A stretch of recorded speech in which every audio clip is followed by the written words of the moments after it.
आइए सुनते हैं शिव पंचाक्षर स्तोत्रम।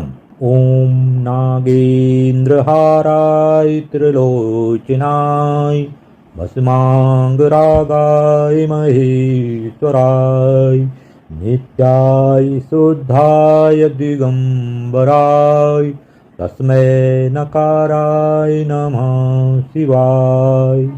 मंदाकिनी सलिलचंदन चर्चिताय नंदीश्वर परमतनाथ महेश्वराय मंदार पुष्प बहुपुष्प सुपूजिताय तस्मै मकाराय नमः शिवाय। शिवाय गौरी पद्माब्ज बिंदसूराय दक्षाध्वरनाशकाय श्रीनीलकंठाय वृषध्वजाय तस्मै शिकाराय नमः शिवाय।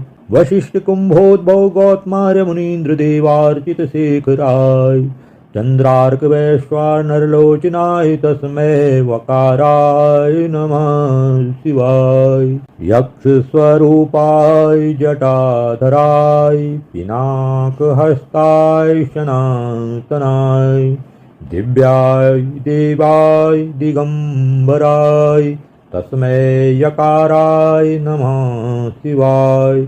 पंचाक्षरमिदं पुण्यं या पठेत् शिवसन्निधौ शिवलोकम् आप्नोति शिवेन सह मोदिते।